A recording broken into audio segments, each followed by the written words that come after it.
10 intervista të dëshmitarëve të FBI-s nga hetimi i Jeffrey Epstein duket se mungojnë në grumbullin masiv të dosjeve të publikuara nga Departamenti i Drejtësisë muajin e kaluar. CNN raporton se në të përfshihen 3 intervista që lidhen me një grua që akuzoi presidentin Donald Trump për sulm seksual ndaj saj dekada më parë. Një regjistër provash i ofruar avokatëve të bashkëpunëtores së Epstein, Ghislaine Maxwell, përfshin numra serial për rreth 325 të dhëna intervistash të dëshmitarëve të FBI-s, por më shumë se 90 prej këtyre të dhënave mbi 1/4 e listës nuk duket se janë të pranishme në faqen e internetit të Departamentit të Drejtësisë. Sipas shërtimit të CNN, midis këtyre të dhënave të humbura janë 3 intervista që lidhen me një grua e cila u tha agjentëve se Epstein kishte abuzuar vazhdimisht me të, duke filluar që kur ajo ishte afërsisht 13 vjeç, dhe e cila gjithashtu akuzoi Trumpin për sulm seksual ndaj saj. Një ligjvënës demokrat të martën vuri në dukje dokumentet që mungojnë për të vënë në pikpyetje shkallën e publikimit nga Departamenti i Drejtësisë dhe nëse administrata Trump ndoqi ligjin që i detyronte agjencisë të publikonte dosjet e saj në lidhje me Epstein, financierin e pasur që vdiq në një burg federal në vitin 2019, ndërsa përballej me akuza për trafikim seksual. Kemi një të mbijetuar që bëri akuza serioze kundër presidentit, por ka një sër dokumentesh dhe duket se janë intervista të mundshme që FBI-a ka kryer me të mbijetuarin që në fakt janë të zhdukur, në të cilat ne nuk kemi qasje,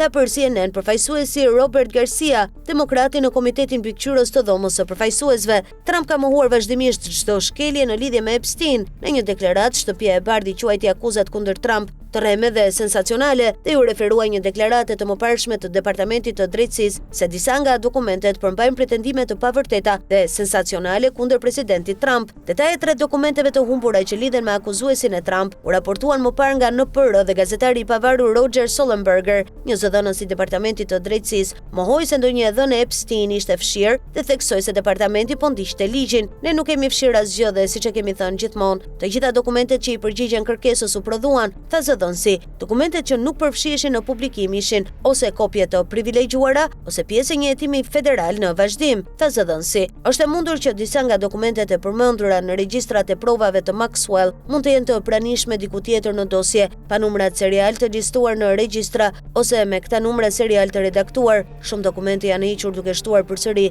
në faqen e internetit të dosjeve Epstein të Departamentit të Drejtësisë gjatë javëve që nga publikimi fillestar.